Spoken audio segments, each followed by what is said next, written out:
tribe, and tribal producers. So with that, we'll get into that, give some background about what's available, and really talk about how these resources are intended to support tribal sovereignty and really reclaiming our Indigenous agriculture roots and assist in reforming and reshaping how we envision our tribal food economies to be and how we can be self-directed as far as making the food and agricultural choices that are going to be the best fit for our communities, for our culture, and for our history.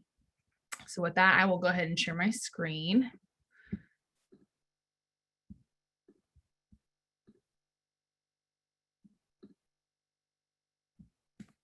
Let me get into presentation view. Perfect. Okay.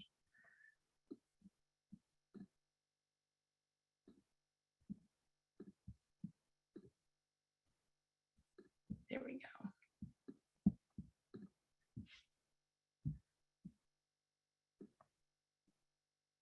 All right, so our presentation is titled Resources to Learn, Resources to Share and Lessons Learned, and How We Support Tribal Sovereignty Through Food Sovereignty. It's a little bit about us. We were founded in 2013 by Dean Emeritus Stacy Leeds, who was the first Native American woman to be the Dean of a law school. And our founding director was Janie Sims Hip, who was also at the University Law School at the time, who has since moved on to become the General Counsel of USDA. So very auspicious beginnings with some really dynamic Indigenous women supporting the goals that we have in enhancing health and wellness in tribal communities by advancing those healthy food systems, that economic development, and those cultural food traditions in Indian country that we just discussed. So some of the areas that we work in include, and we'll talk about some of these today, our Model Tribal Food and Ag Code, supporting the Native Farm Bill Coalition as the policy partner. We do work in Native food safety and really support our Native youth through our Food and Agriculture Leadership Summit, in addition to some other youth offerings that we provide. We really wanted to promote the cultivation of tribal food sovereignty by facilitating that ag production in Indian country. We assist and consult with tribes that are looking at scaling up their food and agriculture economies. We have production tools and resources and economic forecast models to really support the endeavors that tribes are engaging in. We also have a model tribal hemp code and provide consultation on that as well, and provide insight as far as food security and access through nutritional resources, either at the tribal, federal, or nonprofit or philanthropic partner level. And we'll talk about some of those offerings today. With that, I will turn it over to, let me go back there, to Kelly Case. To present about our EATS Academy. Checkma, everybody. Like Carly said, my name's Kelly, and I'm excited to talk to you today about the Empowering Agriculture Through Tribal Sovereignty Academy. And because that's a mouthful, we shorten it to EATS. This academy came about after IFAI received a grant from the Walmart Foundation to develop educational materials for tribal governments and producers. Clearly, after the last year, how we disseminated that information has shifted a little bit, which means that it's really easy for everybody to access at this point. Carly, would you mind scooting to the next slide? All of these resources and more that I'm going to talk about today are available at the website that you see here. So don't feel like you have to panic or get down notes or anything. You can just check this link and find everything we're going to talk about today. So the ultimate goal of this EATS Academy is to create an ecosystem of resources, meaning this is always growing, changing, and being added to based in large part on feedback we get from those that are using our resources. Carly, would you scoot to the next slide? One of the main points I like about this is that there are several entry points to the EATS Academy, meaning we've set it up so that you can pick your role listed here. So tribal leaders, staff, Native youth leader, individual producers, beginning farming ranchers, pick your role there and kind of click through, and we've grouped the resources that are most applicable to you based on that. In addition, it's all just there as well, so you can dig through that. But these resources can broadly be broken down into those that are focused on tribal governments and those that are more focused on tribal individuals and producers. And we're going to take a brief tour through all of that here, starting with those that are more focused on the tribal government side of things. And as we move through these, I think it's important to note that we have, in addition to a ton of resources, several different types of resources that are all tailored to meet the goals that are set forth based on what you're trying to do with that resource. Carly, could you scoot to the next one, please? So the first one we're going to look at is the case studies. Now, we are completely aware that one size does not fit all in Indian country, but we offer a couple of case studies, which are examples of success stories of tribal departments of ag. So they give you maybe a jumping off point of what a tribal department of ag could look like or has looked like for other tribes that have been able to successfully put this together and maintain it. Let's go to the next one. That one was the Muskogee Creek Nation. And on the next slide, we can see a case study for the— Sure, and I'll interject really quickly. I just had a conversation with the current director of agriculture at Muskogee Creek Nation. And like Kelly said, these resources will be updated. They've had some dynamic growth over the last year. So this case study will be updated in the future for review. We'll have much more information about their development. Perfect. Always love that for a tribe. This next one we see from the Menominee tribe of Wisconsin. So it's just another example of what a tribal department of ag could look like.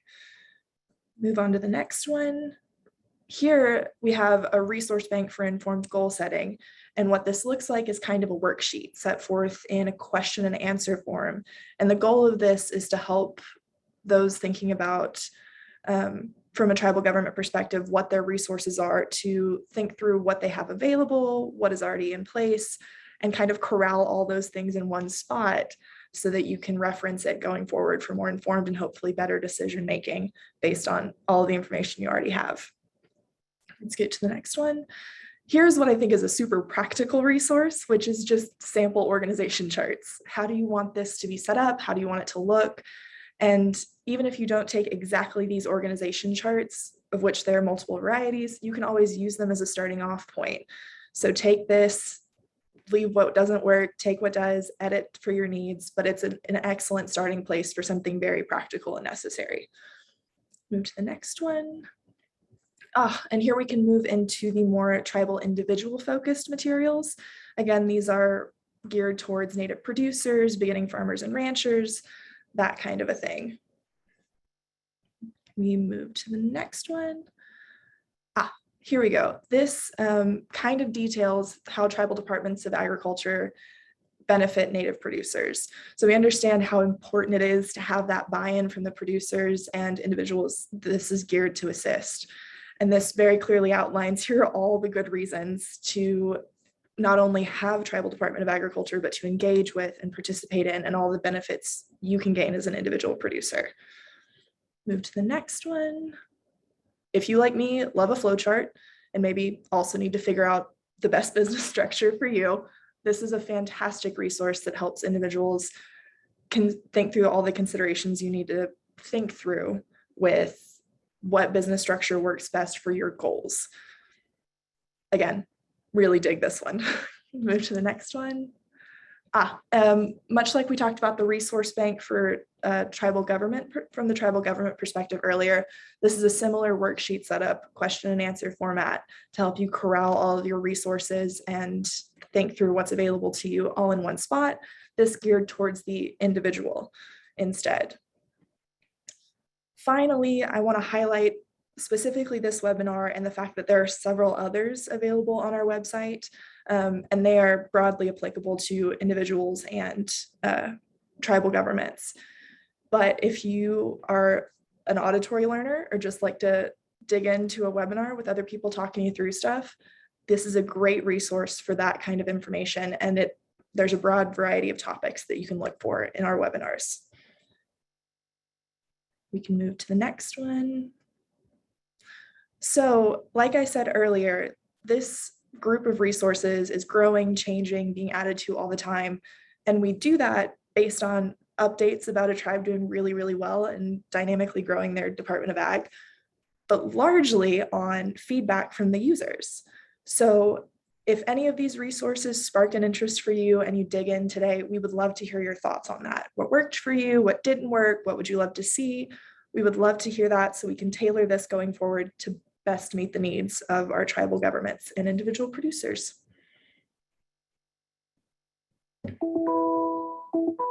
Carly, you're muted. There we go. So some of the lessons learned with regard to our EATS Academy and the resources we've developed, our grant that we received from the Walmart to support our EATS Academy. We also included IAC in that grant application. So we received feedback from the technical assistant staff as well, and that's given some really great feedback and insight as far as how to really make these resources more robust and applicable for individual tribal producers and the organizations, individuals, and entities that IAC technical assistance staff serves.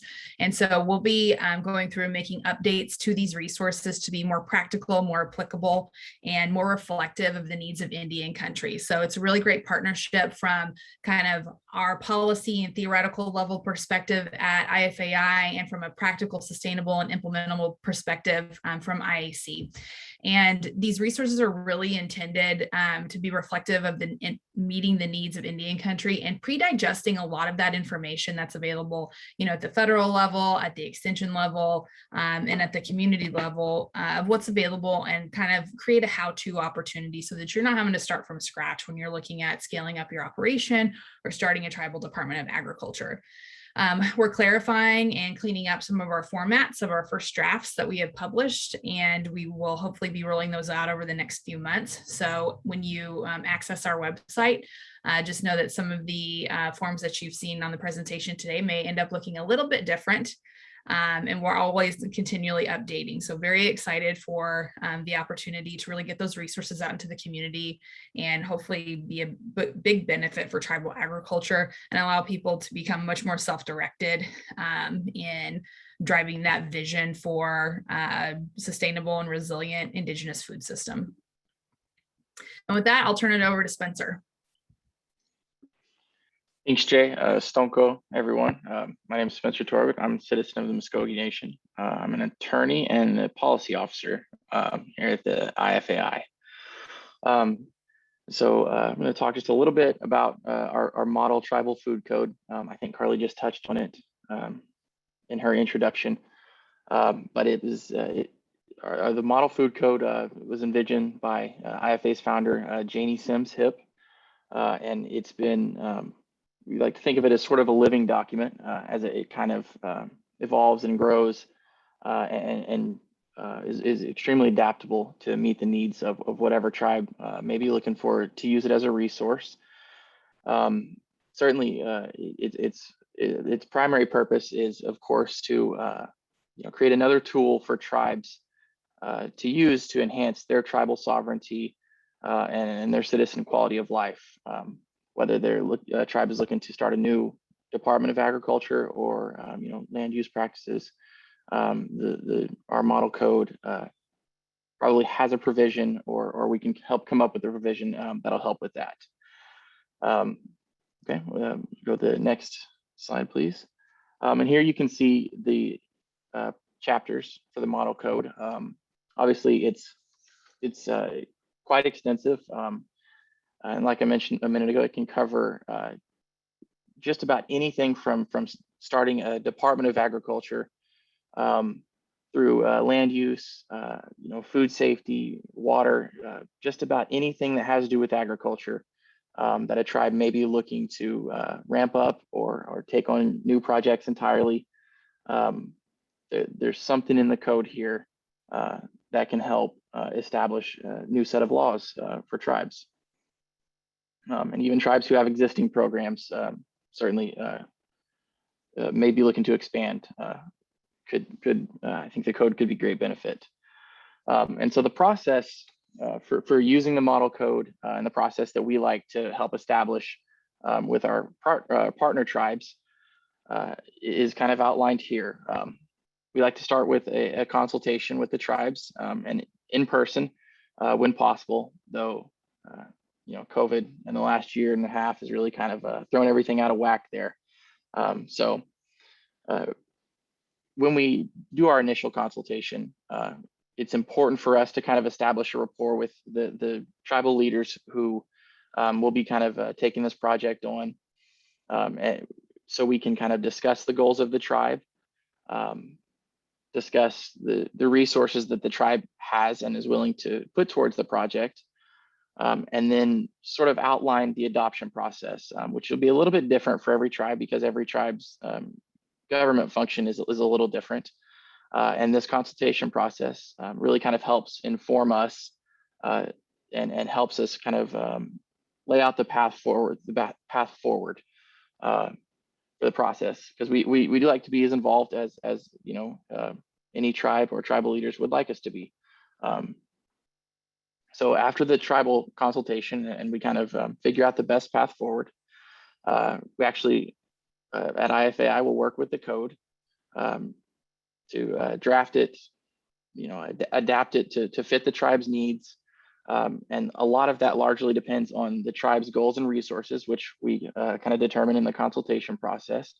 And as you saw in the previous slide, the code is extremely comprehensive, and we can take that code entirely. We can take just parts of it that the tribe is looking to add. Really, it can be as limited or as expansive as it needs to be to meet the tribe's needs. And then finally, tribal application. So after we've kind of drafted the code and we've adapted it and changed it a little bit, we would, you know, customized it. We would send it back, you know, to the tribe or start working with the tribe again to make sure that we've covered everything that they'd like us to cover there. And a huge part of the actual application is education, because all of us work in agriculture. We have a fairly good understanding of the code and what certain terms or may mean or what provisions may do. But a lot of tribal leaders and elected officials don't necessarily have the time to dig into something like a model agriculture code as deep as they would need to. So education to tribal leaders and officials is an extremely important part of the process and one of the last steps towards actual application. And here is kind of a sample of the model codes. You can see it looks like law. I mean, it looks like code.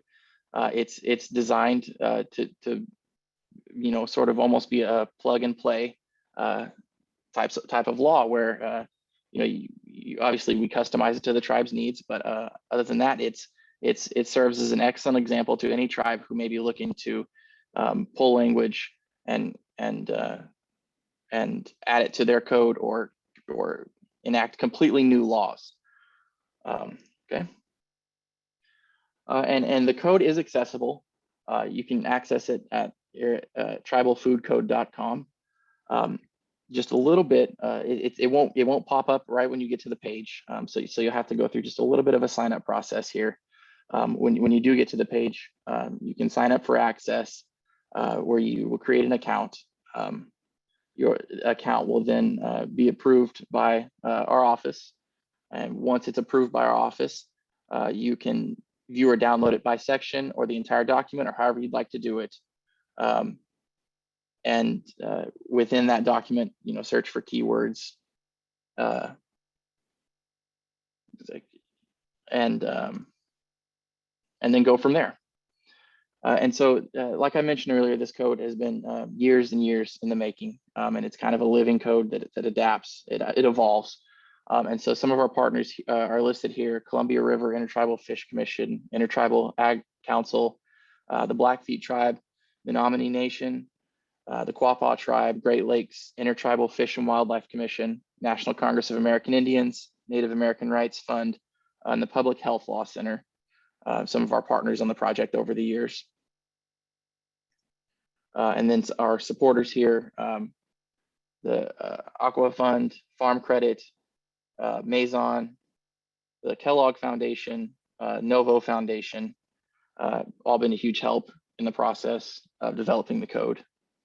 So we appreciate them. Yeah, and as a component of the code, we received additional funding through the Kellogg Foundation to do some code updates.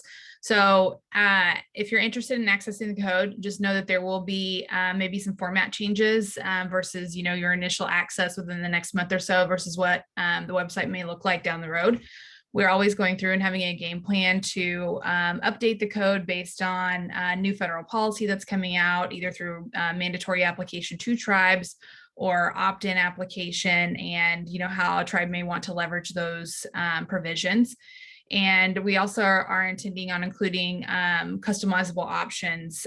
So you can see kind of a side-by-side example of, what a code customization might look like depending upon your tribe's resources, needs, or wants, and get an idea of what maybe some other tribes have done when it comes to adopting the code and making some customization options. There's certain sections of the code that, maybe you already have wildlife provisions, and the code might need to be adjusted to be reflective or consistent with a code that's already on the books at your tribe. Or maybe there is a special designation or situation that could be more appropriately reflected through an adaptation of that code language. So really good opportunities to really tailor that fit towards your tribe's needs. All right, thanks, Carly. And now I'd like to just touch a little bit on the Native Farm Bill Coalition and kind of what we do here. Native Farm Bill Coalition was formed to give Indian country a larger voice in the implementation of the Farm Bill, which kind of for decades and decades before really lacked adequate Indigenous representation and tribal representation, which kind of led to Native American tribes, and tribal farmers really missing out on a lot of otherwise great opportunities to advance the interests of the nation and tribal farmers. And so the Native Farm Bill Coalition is just an effort to give Native American tribes, Native farmers, anybody impacted there, a strong and united voice on the Farm Bill front. Here you can see over 170 different tribes are represented. Listed here are just a few organizations and ally organizations, including Maison and National Sustainable Agriculture Coalition. So it's a really powerful advocacy group and really a powerful group of allies there for Native farm advocacy. And then here, just a little bit of the impact that the coalition has been able to have in the past. The 2018 Farm Bill, just 39 there, tribal parity provisions, access to funding. It's just a huge impact on previous farm bills in just about every aspect that you can think of. And a couple of the highlights from the 2018 Farm Bill here, the 638 self-governance authority provisions, including the FDIPR food procurement, which are just huge for tribal sovereignty.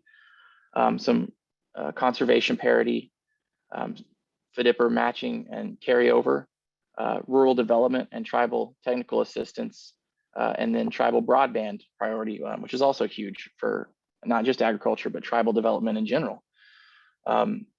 Legalized hemp production, and then parity for tribal colleges and universities in research.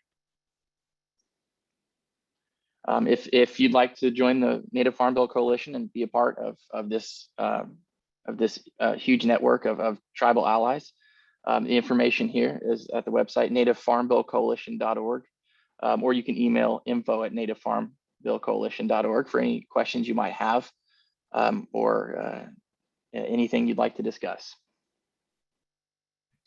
So 2018 Farm Bill and Native Farm Bill Coalition really had a significant impact, and IFAI is proud to serve as the policy partner for the Native Farm Bill Coalition. So really doing a lot of the research and legwork associated with those policies. But Farm Bill 2023 is coming up, after we get a Farm Bill passed and do all the work leading up to it and get those tribal provisions included. We work through the implementation process, and then we have to go through the regulatory process as the agencies are adopting and implementing those programs that have been passed statutorily. So there's not an end to the process. There's always something to be done with regard to, developing and supporting legislation and good policy, and then also doing the next step in the regulatory process. And then as we look down the road, we're kind of cycling back to that, support through the legislative process. And what we want to include, and we're always receiving feedback from our partners and from the tribes and tribal producers that we support and help. And a lot of the things that we've heard are, taking a look at that Regaining Our Future report, which is on the website on the previous slide, and I believe that's dropped in the chat as well. But that Regaining Our Future report has components of policy that were not adopted in the 2018 Farm Bill. So we'll be looking at the possibility of continuing pushing for those policy recommendations and also updating them to be more reflective of our current situation.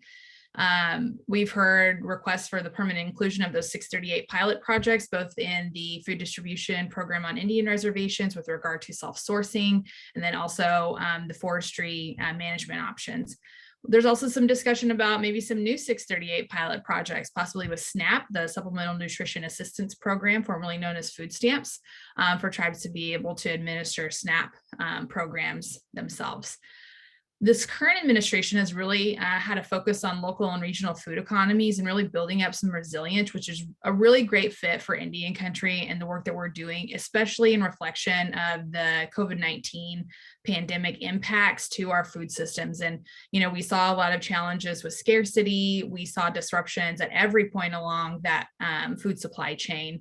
And because we had that deficiency in those local and regional food economies to provide that redundancy and absorb some of that system shock. So continued focus on investments on that. And then also climate change resiliency initiatives that tend to fit really well with Indigenous agriculture perspectives. We've also heard some requests for ag-specific disaster relief mitigation policy updates and support for agriculture emergency management planning. And something that we are continuing to work on from a policy perspective is how to really support tribes in seeking waivers or alternative funding agreements when it comes to accessing the federal programs available through USDA and under the Farm Bill that maybe just need a little bit of change to really be accommodative and reflective of tribal needs, because sometimes those programs are not always written or drafted from a regulatory perspective in a way that is a really good one-to-one fit for tribes. So we've received requests to make suggestions about, what a waiver and alternative funding agreement situation might look like. So we're continuing to work on that as well. And we'll definitely take questions at the end as far as, those comments are concerned. The Indigenous Food and Agriculture Initiative also supports Native youth through our Native Youth and Food and Agriculture Annual Summit. We really focus on that skill development and those critical leadership roles in tribal agriculture, and that education and opportunity for those youth are led by subject matter experts at a week-long youth summit. It's open to American Indian, Alaska Native, and Native Hawaiian youths age 18 to 23, including recently graduated high school seniors. So you don't have to be in college, you don't have to have started college, but that's the age range that we're looking for. And we offer 4 tracks. So students or participants can select from Ag Law and Policy, Ag Business and Finance, Land Stewardship and Conservation, and Nutrition and Health. And those subject matter experts that I mentioned before are driving the curriculum and providing the training and education and workshops to students through that format. Our youth are really encouraged to enter and continue into the fields of agriculture. And it's so critical that we are making sure that we're developing that next generation of producers and operators, and whoever is going to be developing those policies in ag, and those tribal leaders and experts that are coming up. So as our founder likes to say, we really have to know who's on the bench and making sure that we're building the bench and we have a deep bench. Because we're kind of unicorns around here when it comes to tribal agriculture and being experts in that area. And we shouldn't have to be. There should be a lot more people interested in tribal agriculture because feeding ourselves is critical. We can't be truly sovereign unless we're able to feed all of our own people ourselves. And so that's something that we really encourage tribes to do when they're getting in the driver's seat. And we can't do that unless we know that there's going to be continuity and sustainability, and that means supporting our youth.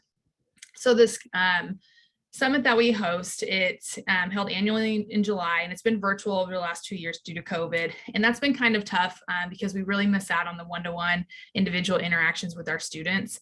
And we make it, something that's easy for them to come to, and through the support of our funders, including the Native American Ag Fund, who is, we recently received funding and support from them, will be helping us cover that travel, room and board costs. So there's no out-of-pocket expense for our students to be able to come and attend.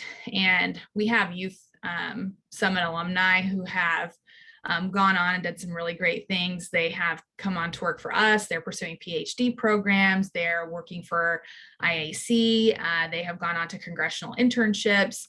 They have returned home to their tribes and really made some huge investments in developing those tribal ag systems at home, and continue to also bring up that next generation of tribal agriculture youth. So we're really pleased with the significant impact that we've been able to have with tribal youth across the United States, and flying them in from, as far as Florida, Alaska, Hawaii, New York, all over the place. So we're really excited to hopefully be in person again next year. We love to have our attendees in person because we get to know each other, and a lot of our summit attendees really build long-lasting connections and friendships, and leverage those as they move forward in their careers and supporting their endeavors in tribal ag.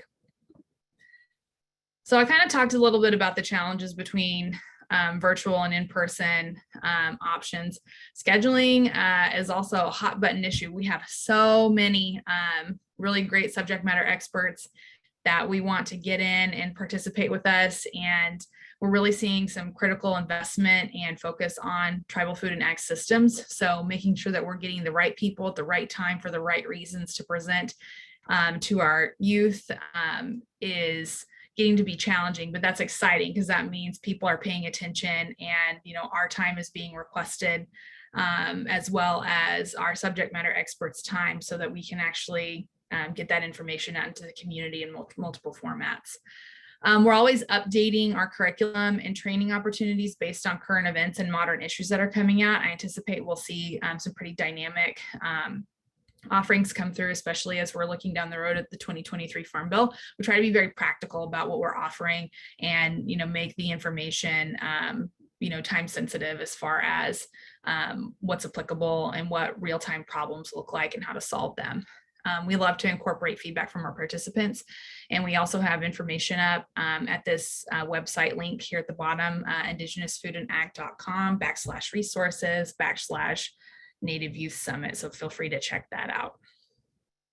Another offering that we provide has to do with food safety regulations under the Food Safety Modernization Act.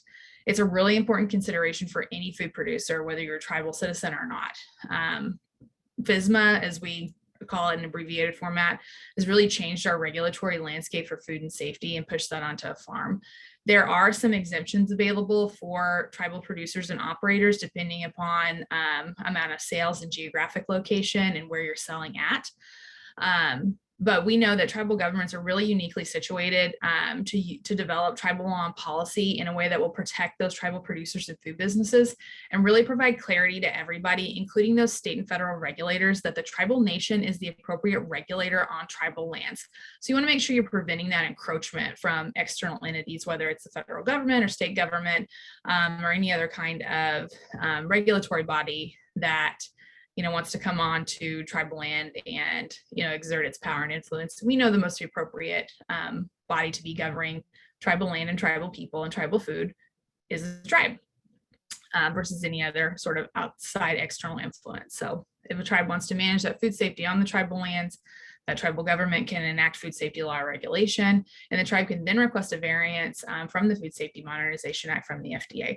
They're just looking at parity provisions to make sure that the basics are covered and that food is going to be safe for people to eat.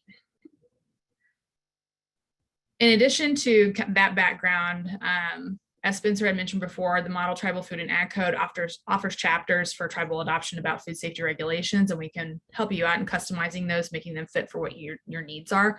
We also offer food safety trainings to tribes and tribal organizations on how to be compliant with those FSMA requirements.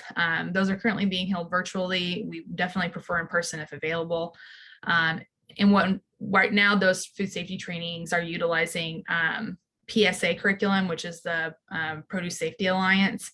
And we provide supplementary information that's specific to tribal producers. So those policies and information that's disseminated, we really try and look at it through a tribal lens and make sure that it's a fit.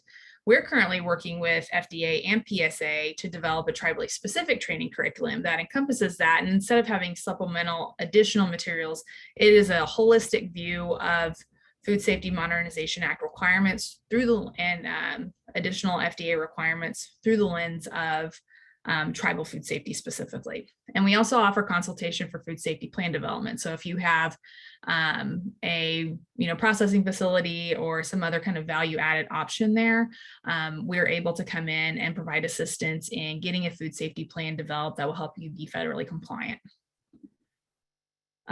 Some of the topics for the trainings that are offered include good handling practices, good transportation practices, water use and water safety, and field and worker safety.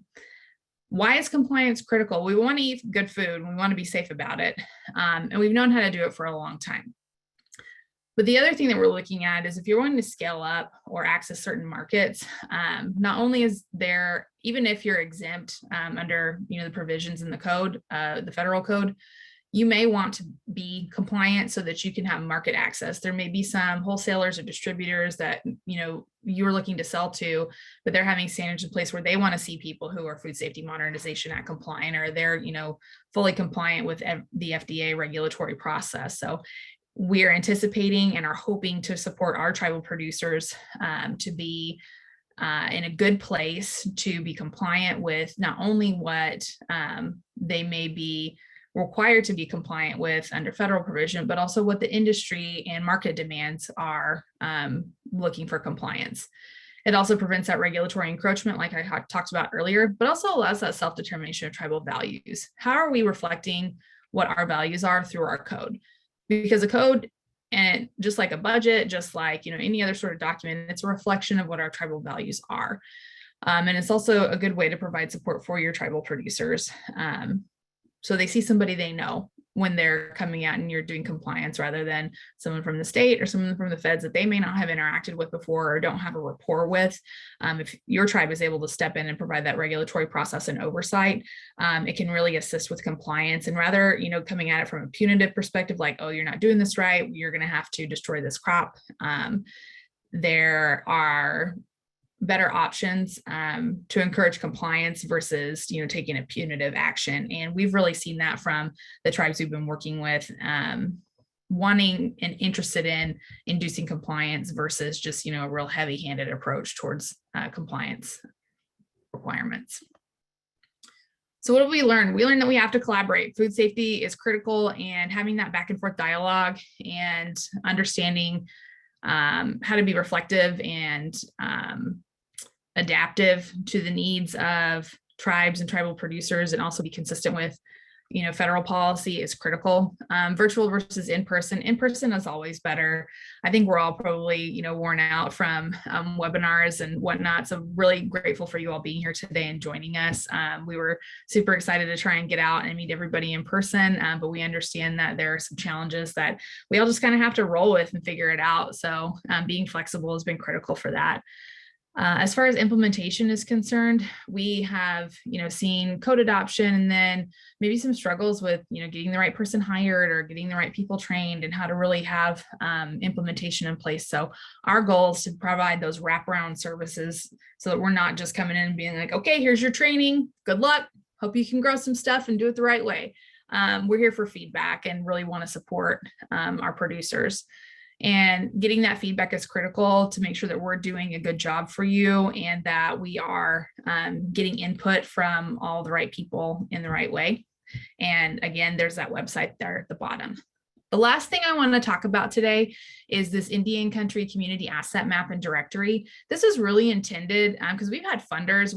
We have been graced with really great funders here at IFAI that support our work and allow us to go and do all the things that we need to do and offer our services to tribes and tribal producers for free. So anytime you contact us and need any help or assistance or direction, all of the services that we offer, all the travel that we can do to come to you and support you, that is all at no cost to the tribal producer. That's our job. That's what we're funded to do. And that's what we do in the community.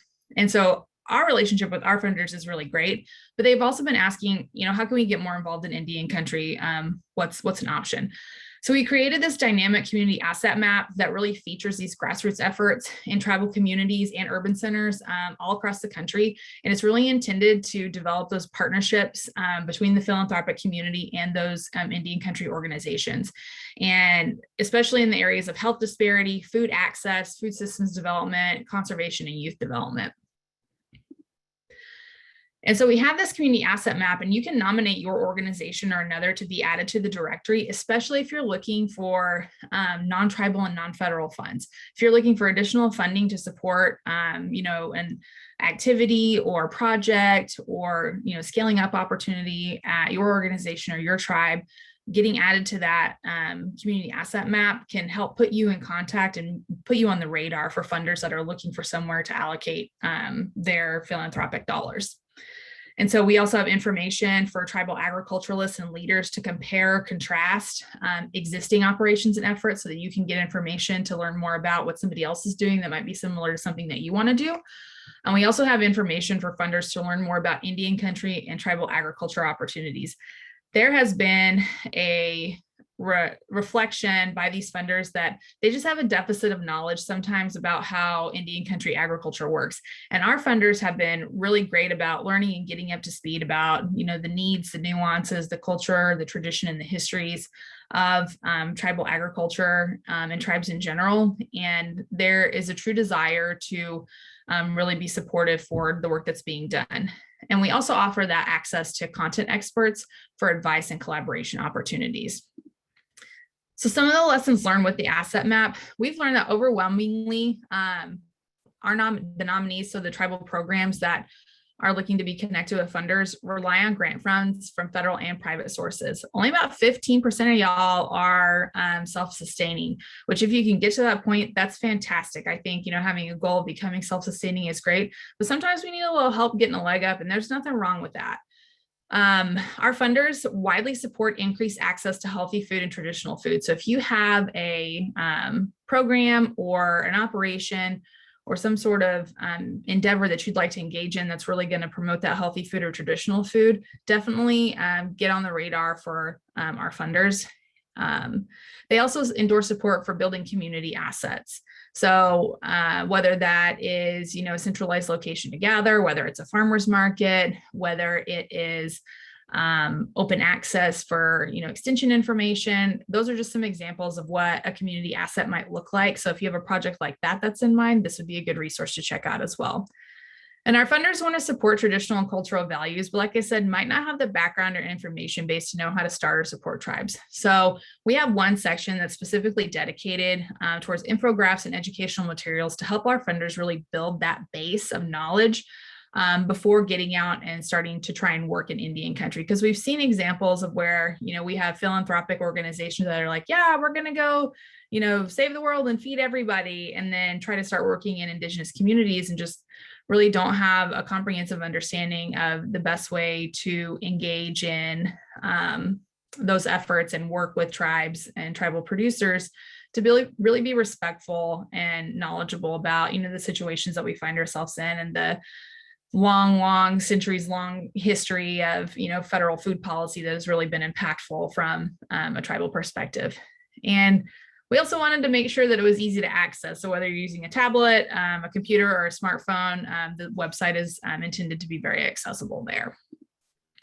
So with that, we developed these resources and really put these together with the intent of helping tribes not have to reinvent the wheel and learn everything from scratch, but still be able to be customizable through the resources that we offer to make sure that those Indigenous foodways are continuing and are developing and are something that are going to be sustainable and resilient for our tribes and tribal organizations when it comes to promoting and creating our tribal food economies. We know it's critical, and we know that there is a much more robust and holistic view when it comes to tribal agriculture. We want to make sure that we are not providing information that's just, very heavily industry influenced or mainstream influenced, but these resources are intended to be, critically observant of the needs of our tribal communities. So with that, I want to say thank you, and I'd love to turn it back over to our moderator and answer any questions we might have with the time we have left.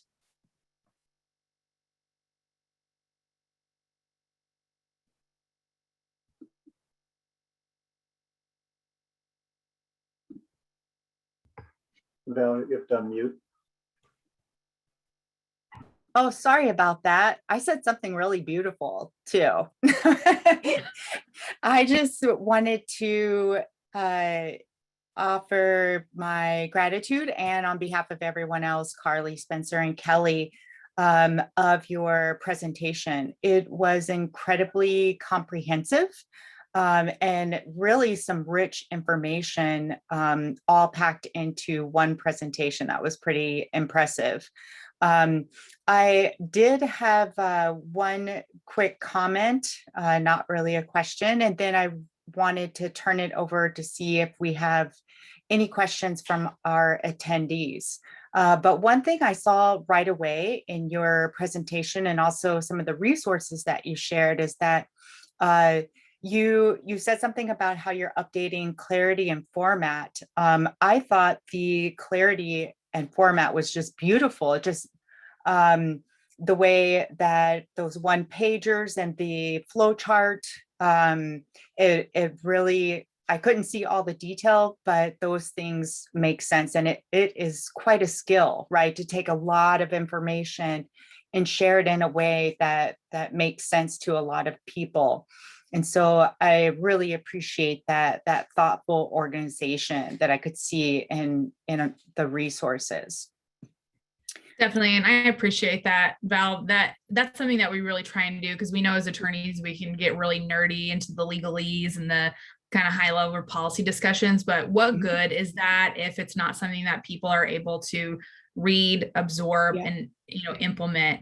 And through those graphics and flow charts and the infographics that we have put together, we really try and be cognizant of how we're sharing that information, so that it's something that is able to be received and digested in a really great way. So thank you for noticing that, and I appreciate that comment. Yeah. So let's see if some of our attendees have some specific questions while we have this panel of experts with us. Scott, do we have any questions? I had seen one earlier in the chat. I believe Jonathan Pruitt asked about how Food and Ag Department could include wild caught fish and game or wild gathered plants. And I did see that Dan had a comment that Great Lakes Indian Fish and Wildlife Commission did a food code for that wild harvested food. Definitely a great resource, in addition to a recording from Philomena, Quebec on the e-learning platform. We also have a section in the model food code that's kind of reflective of some of the options as far as how to incorporate wild harvested flora and fauna from that perspective. And that's an example of something that we could work with the tribe to really customize some of those options. So check out our food code, check out the Great Lakes Indian Fish and Wildlife Commission. And we also have some additional resources through webinars on our website that could be informative for that as well. Great. I did see someone else, Hernan M. said, is this the time and place to ask about water access and water rights? We can definitely talk about that through the perspective of agriculture and water use. There may be some water access and water rights questions that we may not be able to answer, just depending upon the context, but definitely would be happy to hear that question.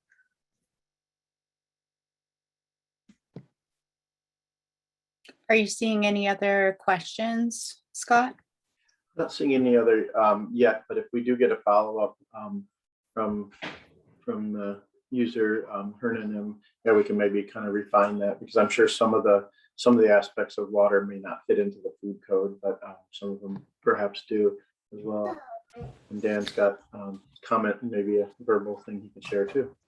Oh, I just was mentioning for the GLIFWIC, for the Great Lakes Indian Fish and Wildlife Model Code. It's really nice because they did basically a HACCP, a food safety assessment for like all of those different foods for the upper Midwest area region. So it's a great resource. I think a great complement to the Model Tribal Food Code from Indigenous Food and Ag Initiative.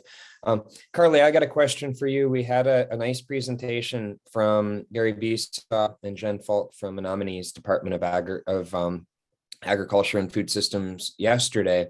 And one of the things that they really emphasized was the need for intertribal cooperation, partnership, and I think that the Native Farm Bill Coalition is actually a pretty good example of some of that intertribal partnership. But could the three of you just, do you have any other thoughts on, do you see any opportunities for tribes working together? And if so, what do we need to do to encourage more of that to happen?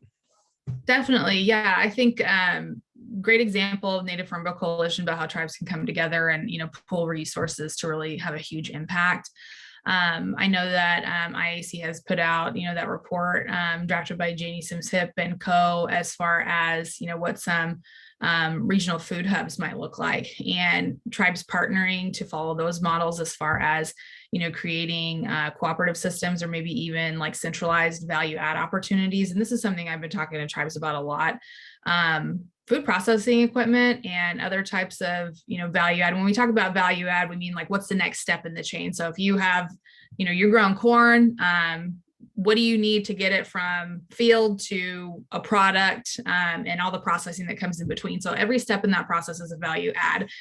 And so tribes collaborating to make investments on value-added equipment or machinery, warehousing, distribution, labeling, packaging opportunities, and providing those services either in conjunction, either through vertical integration of their own operation or offering them to their tribal producers for free or at a reduced rate to allow them to be more competitive in their economies is really critical in getting those dollars to flow back to those tribal food economies. So instead of, constantly producing and just selling outside, we're seeing more of a return of those dollars to our communities. And, there's a ripple effect that comes from that. You get, expansion of your individual producers' operations, more jobs, better opportunities there. I think another place that there's some opportunity since, when we're looking for and sourcing experts when it comes to food and ag development is sharing employees, especially tribes that are in very close location or proximity. Maybe your tribe size of producers, it wouldn't make sense to have a full-time, regulatory enforcement officer, but you have a neighbor tribe that also is interested in doing something similar. So you could share an employee. Some tribes are housing federal employees to do conservation work on site. So they are technically still a federal employee, but the tribe pays their salary and they have access to the federal databases to do like conservation planning and things like that. So that's just one example of how that can work. And Spencer, Kelly, any other ideas about how tribes could collaborate or work together?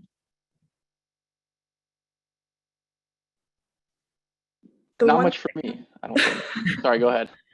Thank you. One of the things that comes to mind is we get to do a lot of work with a national board that deals with the food distribution on Indian reservations program, and the NAFDIPR board is the short for it.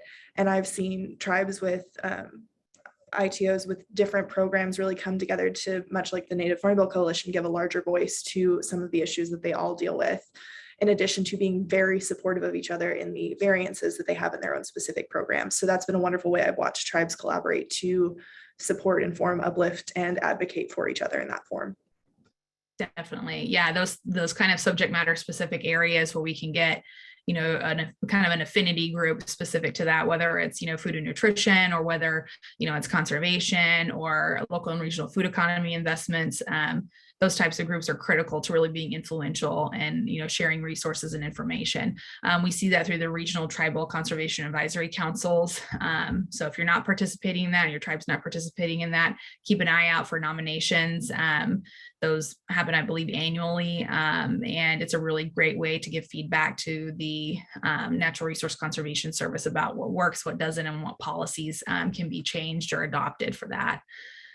I think I'm seeing another question Yeah, it here looks like about speaking to the challenges of native values and respect for food resources and ramping up production and profiting off traditional foods. That's a really great question.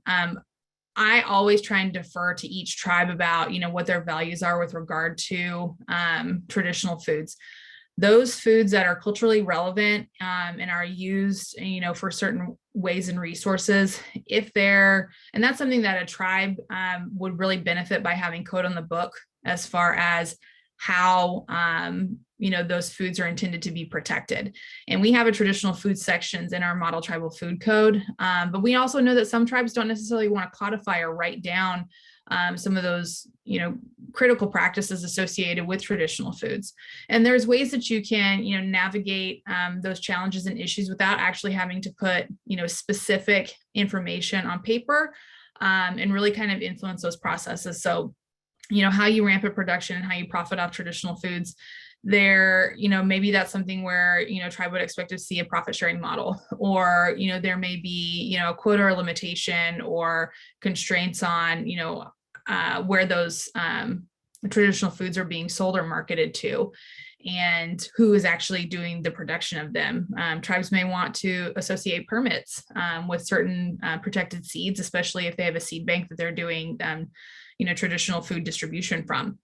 So there are a variety of different ways to really protect those native values that are specific and intrinsic to each of an individual tribe's practices. So great question. Thank you for that. Yes, that was a great question. And just knowing that the complexities will be different from place to place, and that just your general awareness of like, yes, there are some answers to some of those questions, while other answers would probably be in conversation with tribes and their members. Yes. Exactly. Yeah, I had a really great conversation with a Southwestern tribe, tribal member who had indicated his tribe has a policy, traditionally they did not monetize their food production. It wasn't something that was sold. You could barter or trade for it or share it with your community. And so, how does that need to be reflected in a code development process, or, really encouraging the development of those tribal ag systems? So we have a very different perspective. This mainstream industry really focuses on, revenue-driven enterprise. And we know that food production is not something that necessarily has to be revenue driven in Indian country, and frequently is not the best fit for the way that we operate. So understanding that, we have different values and different perspectives is critical in how we approach, our food and ag systems. Yeah, that was very nicely put. It reminds me of some of Robin Wall Kimmerer's work in the gift economy. So if you're not aware of that would be a great thing for people to seek out.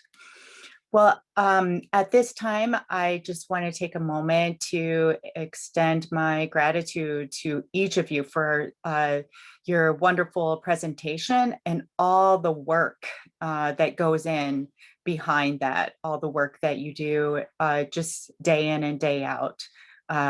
Yes, miigwech.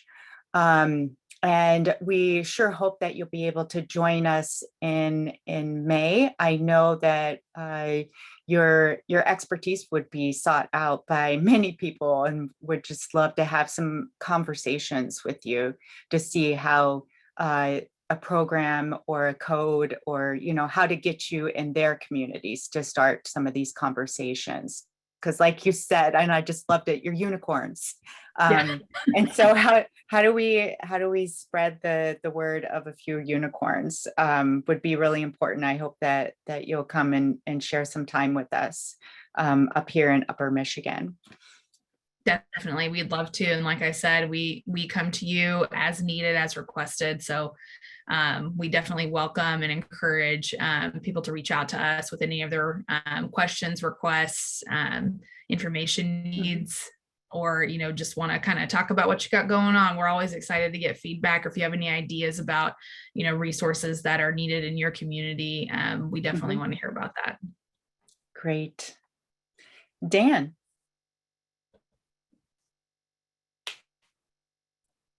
Thank you, Carly and Kelly and Spencer. That was great. We've got a break now, and we're going to be watching a video of cacao processing for some of the past intertribal food summits. We've had Julio Saki as a cacao grower and processor from Belize, and I know that's been one of the most exciting parts of when Julio comes up. Is always everyone is really excited. I know for myself, I think this session here was the first time I had fresh cacao, and it's just a totally different flavor. So Abby's gonna cue up that video. My name is Julio Saki, and I am from Belize, and I came particularly here to share the knowledge of traditional chocolate making in the traditional Mayan way. There are several ways of how people make chocolate, but what I want to do today is I want to show you how we, the indigenous Mayas of Belize, make chocolate. I come from a small country, and I come from a small indigenous group of people that are known as Bopan Mayas. We speak our language, we still have our language alive, but what is important to us is cacao. Cacao makes a very integral part of our culture. It has become popular throughout the world, but for us it is very special, it is meaningful, it is a part of the culture, it makes a part of our ritual. That's what makes cacao so special for us even today in Belize. So today I'm going to show you how to make chocolate the traditional way. We do not have any machines around us, and thousands of years ago the Mayas never had any machines. They did it by hand. That's the knowledge I have, that's the knowledge we're going to show you today, and I hope you do enjoy it. But remember, if you have any questions you want to ask, please feel free to stop me and ask the questions. I'll be happy to answer those questions. So what I have in my hand is a cacao pod. It grows on a tree, and it's just like a shrub. All of these cacao grows on the trunks of the tree and not in the limbs like how apples would or how oranges would, because they're so heavy. They weigh about a pound and a half to 3 pounds. It depends on the size. They're heavy. So what happens is that they break the pod, take out the inside, and then they go into what we call fermentation. And fermentation is the process by which the actual flavor of chocolate is developed. It has natural yeast, natural sugar, natural acids that kickstarts fermentation, and this is what develops the flavor of chocolate. So after cooking in the stone in the boxes for 6 days, then it goes into drying for 7 days. Then we have the cacao beans that we need. So that's a very basic explanation of how to prepare the seed inside this pod to the actual bean in the hand. Then from there we move on to the next step, which is the process of how you make chocolate. Right? So I also work with a small organization that is known as the Toledo Cacao Growers Association. We have a membership of 553 farmers, at which we produce 64 metric tons of beans collectively in Belize. Now we're looking for people that wants to buy the beans. So if you know anybody that wants to buy beans and process into chocolate, we can do that. We can sell, or if they want chocolate liquor already prepared, ready to go into chocolate bars, I can do that, because I also own a small chocolate company where we produce high-end, high-quality organic chocolate. Right? So let me break this up and see what the inside looks like for you all. Right? So I'm going to walk up to that tree and I'm going to break it. Okay, here goes.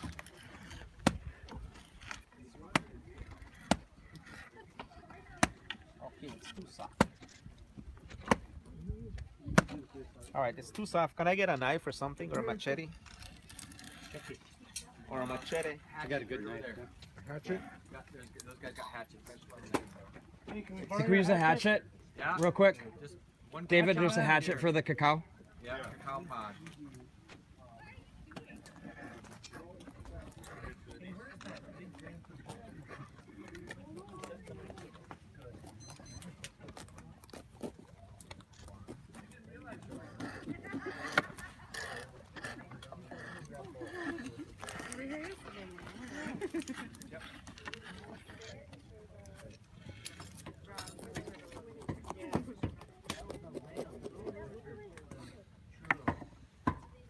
All right, here it goes.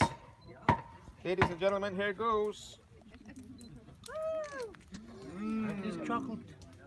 That is where cacao beans is. So that is where your chocolate is nestled. All right, that's what it is. Now, you don't get to see this up here. This is really special. All right. So what I'm gonna do is, this is what we do back home. This is what we do is we take this actual bean, and you can take it like that. It's very slippery and very slimy, and you can take one and just put it in your mouth. Mm. Very sweet.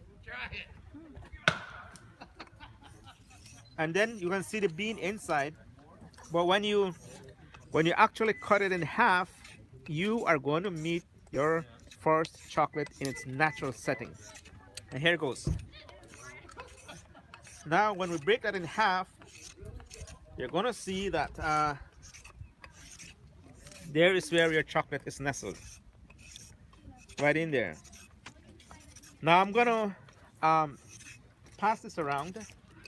And if you wish to be adventurous like me, take a bean and put it in your mouth and just suck around it.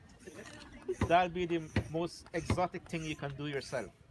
They don't use the white part, just the, Yes. the brown part?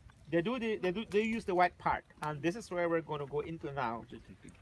The white part is the pulp. It's known as the pulp, and it contains a lot of vitamins and minerals, such as potassium, calcium, magnesium, theobromine, antioxidant, antidepressants. All of these is around this slimy thing. And this is the reason why they take the beans and put it into fermentation, so that all of these health benefits will be pushed inside the actual beans itself, making dark chocolate so healthy for you. Now, whenever we go into fermentation, these pulpy things kickstarts a lot of chemical reactions, and it turns it into clean, clear juice. This juice, by accidental discovery, I realize I don't have to waste the juice. So what I do now is I collect the juice, ferment it, and turn it into chocolate wine. So you can now have chocolate wine. I was trying to bring some in, but couldn't make it through. But also, if the wine go wrong, we don't throw the wine away. We just add more stuff, and it continue into fermentation and turn it into vinegar. Now we can have cacao vinegar. This we all sell back home at the factory where I work at Child Chocolate Factory. So we don't waste the pulp thing. It is too good to waste. See, so it's perhaps one of the most healthiest wine you can ever drink. All right, so you are ready to give it a try, give it a taste. Fresh chocolate. All right, so what we're gonna do, we're gonna pass it around. Just hold it in your hand like that, and carefully pick up a bean, and then you pass it along, and you can taste it. I hope everybody can get one. But I'm giving you a couple to try.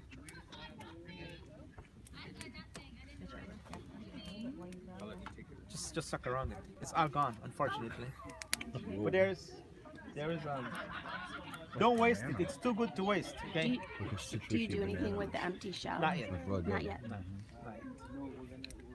All right. So once you suck it, you can bite it. All right. See if that's good enough for me. I missed the first part. Did you have it in here cooking? Yeah, we're gonna I mean, roast now. is that what it looks like? It's natural This state? is natural state, natural setting. You're getting the bean now from its natural start. Okay. And what does this grow on? Tree. Grows a tree. You want to What's that? Did you try one? No, you take I feel like I'm like holding the cacao. very good. Yummy.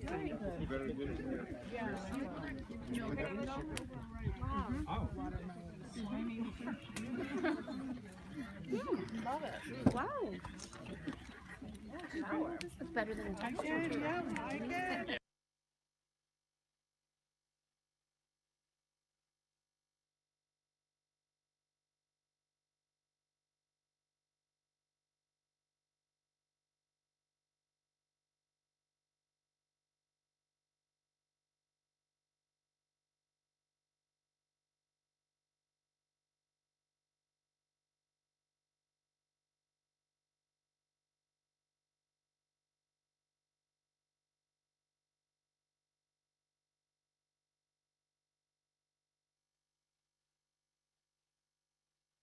Northwest, and I am going to take you through what would happen if you came to the Northwest at this time and actually participated in a food summit.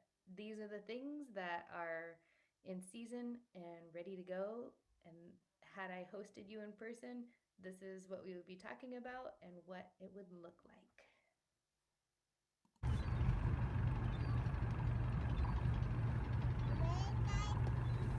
Good Ready. job. My name is Lou Ungaro. I'm a Muckleshoot tribal member. I've been a lifelong fisherman my whole entire life. Fishing is something that has really formed me into who I am. It's taught me how to live. It's taught me how to adapt. It's given me strength. One time there was 100% of habitat around here, and you can look behind me and see your precious habitat where our babies are trying to navigate and to get out to make their cycle and come back home to their ancestral rivers. I think that you have to go back and you have to do your work with habitat. You know, these things that we have out here are gifts from God. They're gifts, and you need to take care of them. And if you don't take care of them, they'll be taken from you. It's no different than taking care of your car, or taking care of your dog, or taking care of yourself. Salmon is one of the most revered traditional foods of Salish Sea country. Archaeologists date the use of salmon back 10,000 years, but tribes affirm organizing our existence around salmon since time began. Creation stories acknowledge that Chinook, chum, sockeye, coho, and pinks were the first foods to be given to our people by the Creator, and at certain times of the year they put on salmon skin and transformed from people into fish. Upon transforming, they return to the rivers to fulfill their promise to feed the people who live on the land. They offer themselves to us so that we can be nourished. To this day, they remain one of the most important staple foods, and we understand that they are more than just food, that they are in essence our superior instructors. We learn from them in many ways. They are born in rivers and then journey to the open waters of the Pacific, where they feast on phytoplankton, tiny fish, and crustaceans for 2 to 4 years. By observing their ceremonious return to the ancestral rivers, we learn about fidelity, love, and generosity. For millions of years, salmon returned in this way. As their mineral-rich bodies fertilize and feed the waters, the land, the trees, the plants, the animals, and us pitiful humans, we ask ourselves how we too can be as charitable and generous. Over time, this sacrificial behavior has resulted in some of the most biologically abundant ecosystems on Earth. Undeniably, salmon play a central role in feeding our entire food ecosystem. In many ways, it is their world and we just live in it. In order to honor the salmon for being such a powerful teacher and advocate, ceremonies are conducted with devotion annually.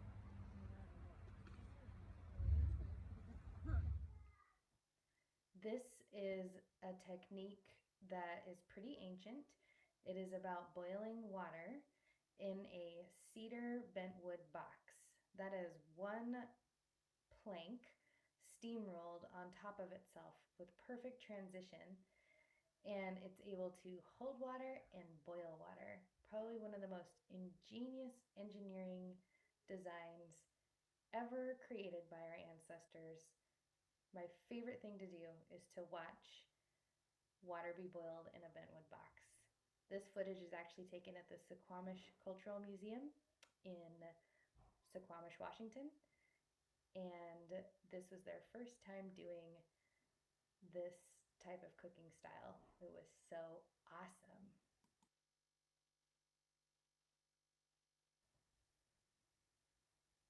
This is a demonstration of an earthen oven. This crew was learning how to do it for the very first time. The technique is really about digging a hole in the ground, warming up some hot lava rocks, and then stacking your plant material. Out here we use ferns, sword ferns, and swamp cabbage, and then putting you're seeing them pull the vegetables out now: carrots, potatoes, onions. You could do salmon, and then you cover it with dirt and let it sit for up to 3 hours.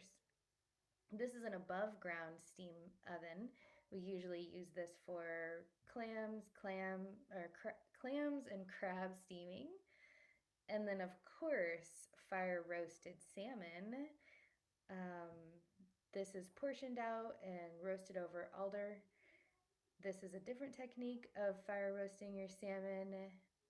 Some people call it butterfly back, and that is an ironwood cooking stick made out of, well, ironwood, are also known as ocean spray, with cedar dowels in there to keep it propped up. This footage is also taken in Suquamish, Washington at the Kiana Lodge, a really beautiful spot. And then we can't forget seaweed harvesting that's going on in the Northwest right now, and so is gooey duck harvesting. This is gooey duck being harvested off of the Vashon Island clam beds that the Muckleshoot tribe, my tribe, owns and manages. This is actually the first time that these gooey ducks that were planted 15 years ago have been unearthed, and the youth are the ones that are doing it. This is Nathaniel Maldonado, a Muckleshoot tribal member, who is saying this is his first harvest ever. Finally, I wanted to share with you a little project my girls are working on. From a young age, we've been training them to identify plants and be able to talk about them, and also to participate in fishing and hunting and all the other things that our beautiful Northwest Bounty has to offer us. We consider the landscape to be a living curriculum, rich with knowledge, and that is how our ancestors were raised from a very young age. Their first form of literacy was reading the land for the purposes of hunting, fishing, harvesting, living, and thriving. And they are having a lot of fun making these videos. So salmonberry's in season right now, and they're going to tell you a little bit about salmonberry.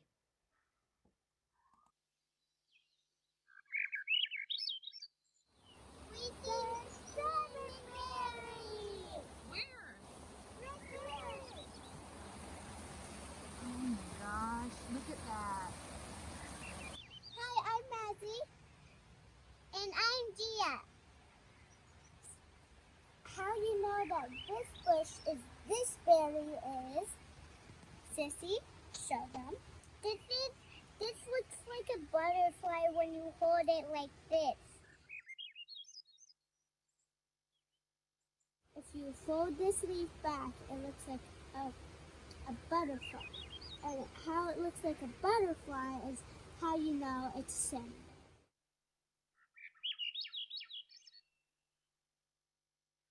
It's a salmonberry bug, and it sinks to the flowers and makes them into salmonberries. This is just some kind of salmonberries. This is an orange one, and then the rest are red. The berries are very amazing. We're gonna eat another one now, right? Did you already eat that?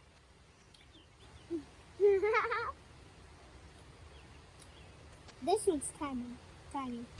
It's sour. I'm gonna go get another red one. I like them. Yummy. I found another one.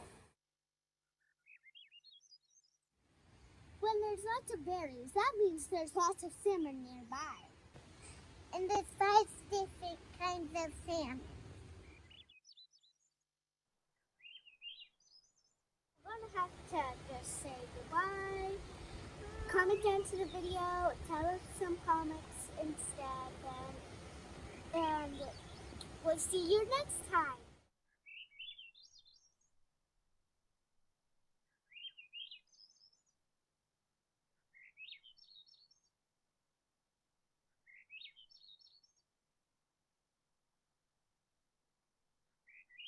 I hope you enjoyed taking this little trip through my landscape with me and getting a sneak peek at what the Northwest culinary food traditions look like, and leaving you with just a little taste of what next season has to bring us. Lots of wild berries and lots of elk.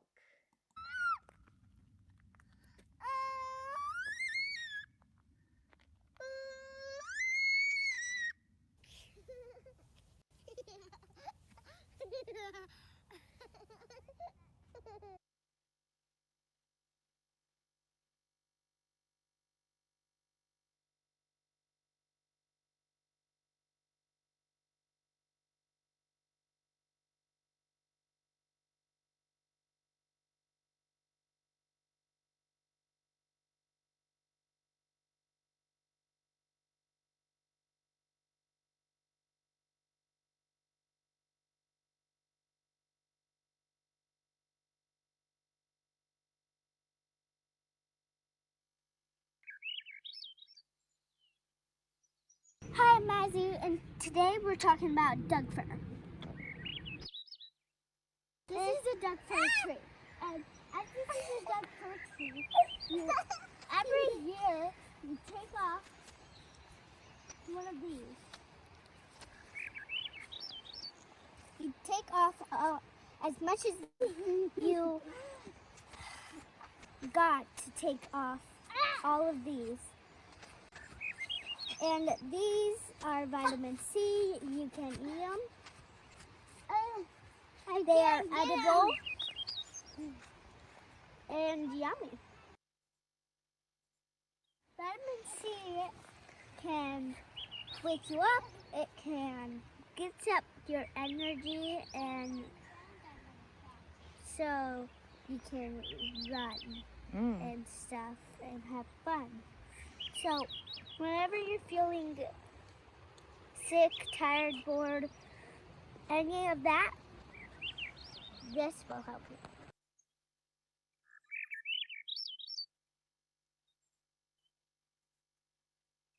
I take one of these out and show you. Can you see that it has two little legs right here and then a little tail? What is that? It's a mouse. It's a mouse. Yeah. A big fire once was here, and then all the mice came to the trees of Doug fir, and they climbed inside the pine cones. How old do Doug fir trees get? What? About 10,000?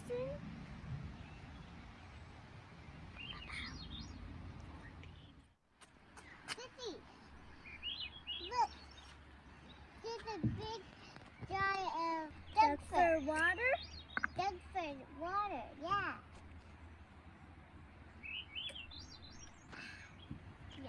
So how we made this is, first you need water, obviously, and then you need like Doug fir tips, and you need, well, you can put salmon berry in it.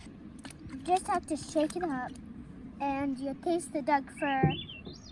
Whatever you put in there, you'll taste it. We're gonna end the video. Subscribe to the channel, give a big thumbs up, and don't forget to comment down below. Yeah, and you can send us anything or do whatever you want to do. Bye.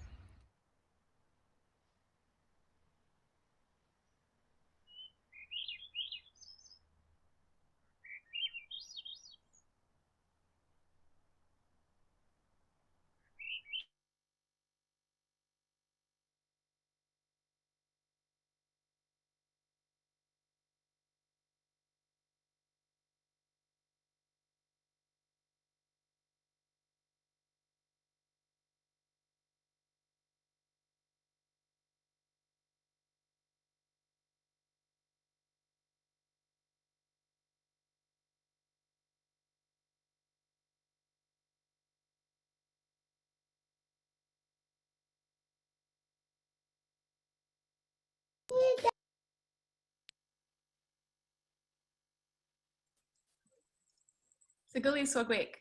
Hello everyone, my name is Leah Zize and I'm here with my mom, Laura Manthe, and we're gonna talk to you about planting corn.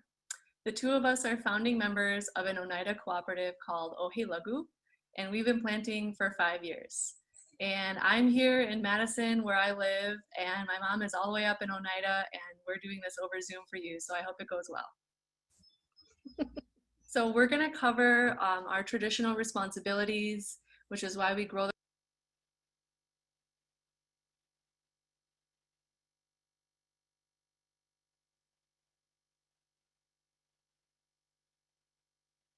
the corn in the first place, talk about the 3 planting methods that we utilize and the equipment that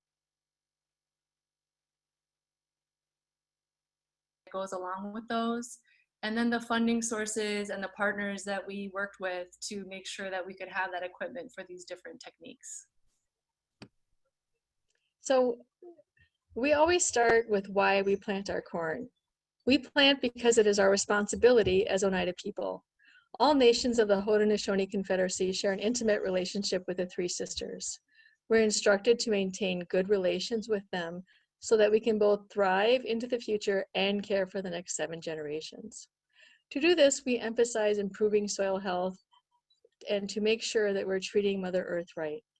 We're also being kind to our other relatives who depend on clean waters and air. We also work with other Haudenosaunee nations to share seeds and keep the genetic diversity of our seeds strong. Our co-op started with 4 years ago, and we requested fallow lands from the Oneida Land Commission. We were granted 2 plots. The Uska, or 1 field, is on the right and has 5 usable acres. The rest of it is too wet. The Dagon, or 2 field, on the left is about 18 acres, and we use about 12 of them. The soil in both locations has been worn down by repeated tillage and insufficient nutrient management.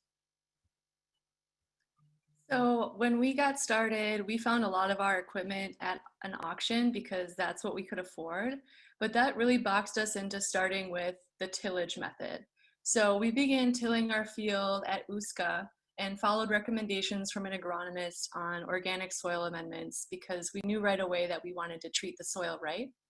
And we're lucky enough in Oneida to have an agronomist that we can utilize for free that provides technical assistance to us. And then as we learned more about tilling and how it can harm the soil bacterial community, we looked into no-till methods. So we would happily grow all of our corn in the no-till way, but we haven't perfected our cover crop mixes. So we're still working on fine-tuning that aspect of it. So we have the no-till method in production, and we also do the conventional tillage. And then on the right, you can see our newest equipment, which is the bed shaper, and you'll see why we wanted that. So this is an overview of the conventional process that we still use at the Uska field. We come in with a 100 horsepower tractor, do the 4 bottom plow, and then we disc. And then the next 3 steps you disc afterwards. So we broadcast the organic fertilizer mix that is recommended by the agronomist. And then we come in with a manure wagon with our friend's horse manure. And then after that, we rake it so that it's nice and smooth. And then we come through with a 4-row planter. After that, we use our cultivating tractor to come back through and keep the weeds down. And then folks also go out to their different rows and they'll hand weed between the actual corn plants because we don't use any kind of herbicide or any kind of other synthetic controls on the weeds. And then we also spray fish emulsion on it 3 times. And we do this because, like my mom said, our fields were pretty run down by the time we got them. And we're trying to build the soil up and make sure that we're utilizing proper nutrient management. So this is a video of the cultivating tractor. This is an old Alice Chalmers piece of equipment. And it's pretty easy to operate, and you can see it only does cultivating. It doesn't, and there's no other use for this tractor. That was one of our first pieces of equipment that we bought. This year we followed the same field preparation steps, but then we added on a bed shaper at the end. On the left side of the picture, you can see where our corn just didn't come in because this field is so wet. We had so much rain last year. We had 43 inches of rain in Green Bay area, and our plants just really struggled. And then on the right side of the screen, you can see that we use the bed shaper, and we had a really big rainfall and our mounds are high and dry and the water eventually evaporated. It got, sucked back into the soil and our plants did just fine. So we're really excited about this new way to grow corn. The bed shaper changed our planting from using a machine planter to hand planting, but that also enabled us to plant beans and squash with the corn. So now the three sisters are together just as we are instructed in our original teachings. We bought the bed shaper from Buckeye Tractor Equipment in Ohio. They offer a 20% discount to all tribes. Alongside our Mohawk yellow flint corn, we planted cranberry beans and Hubbard squash. These are heirloom varieties of our plants. In the next video, we'll show the hiller in action.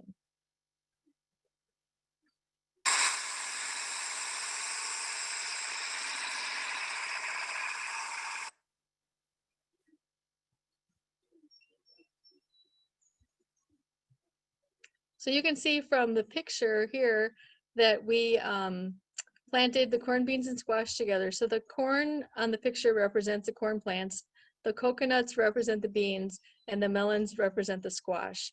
And we had a lot of families come out and plant with us. And it was a really great way to do intergenerational planting with people as well as interplanting with our seeds. So the no-till method that we utilized got its start out of a grant from the Great Lakes Commission, and that enabled us to buy a conservation corn planter. So this planter has special coulters on the front of the tractor, which open up the weeds and the cover crop, and then the back drills the seed right into the soil and then covers it back up. So what we did was plant a winter rye in the fall, and then we plan to come back in the spring with a roller crimper and snap or crimp those stems down. Unfortunately, by the time we wanted to plant our corn, the rye wasn't quite mature enough. So when the roller crimper rolled over it, it was supposed to break those stems, but the stems were still young and immature, so they essentially just bounced right back up. So we ended up going out with a mower and mowing down the rye and then drilling the corn seed right into that, and then following with an interseeder to put clover in between the rows to help suppress the weeds.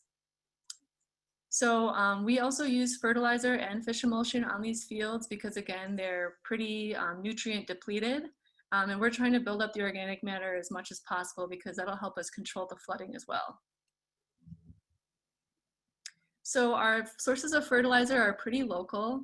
One of our friends has horses and they're really happy to get rid of the cured horse manure that they have around. So we bought a tipper machine, and they front loaded all of the manure into that tipper, and then we brought it out and spread it onto the fields.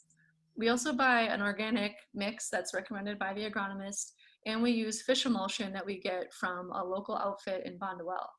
So we're hoping now to transition from using that fish emulsion product to partnering with the Oneida's aquaponics project, which you can see on the left. They have tilapia that they use to grow lots of different kinds of greens. And so we'd like to use that tilapia wastewater in place of the fish emulsion on the fields. And that would reduce our costs by $300 annually. So I took out a personal microloan from the Farm Service Agency to buy our first tractor. And since that time, we've been able to raise money through our catering, for our nonprofit, and through grant writing. Our first grant was through the SARE program to test the application of fish emulsion on the white corn. So historically, Oneida's or Iroquois people would bury fish in the mounds when they grew the corn, and we wanted to use a modern application. So we wrote the grant so that we could spray the fish emulsion onto the plants instead of having to bury the fish in the rows. So we have a sprayer that we were able to purchase, and when we buy the fish emulsion and we spray it on. We also got a grant from the Great Lakes Commission, and that paid for the conservation planter to plant into the cover crops. We also received funding from the Mifflin Street Co-op in Madison and the Global Green Grants out of the Twin Cities. Those funds have been used to purchase organic fertilizer and cover crops and to help us with repair maintenance funds. We also partner with the Oneida Department of Health and Safety in Outagamie County. They have a lot of bigger equipment and equipment that we don't have. So like the roller crimper comes from Outagamie County. The tractor that fits with our conservation planter that goes on the tractor that they have at Environmental Health and Safety because we don't have the right tractor hookups for that. So we've really utilized partnerships with the tribe and with the local county to get this project done. And as a result, we've been able to try out different methods of planting corn. So for lessons learned, cover crop mixes for 100-day corn are a work in progress. Sometimes we realize that there were resources in the community only after spending money to solve a problem. For example, purchasing the fish emulsion instead of using the local fish water from the aquaponics program. Auctioned equipment can be tempting, but we poured a lot of money into fixing the equipment that we purchased at the auction, and it can slow you down during a tight planting window. Another photograph we have here is of a demonstration that the county does to show runoff from a field. If you have the right cover crop on, very little water comes off of your field, but if you have bare fields, then you'll end up with dark, muddy water. And that's what's shown in the containers there on that slide. So we're a big fan of cover cropping to keep the moisture on the soil, not losing all of your nutrients to runoff, which eventually makes it into your waterways. Okay, that's all we have. Yalanko. Please find us online at our Facebook page. Otherwise, you can send me an email at leah@indianag.org. Nagiwa. Nagiwa.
But it is caramely. It tastes like caramel syrup.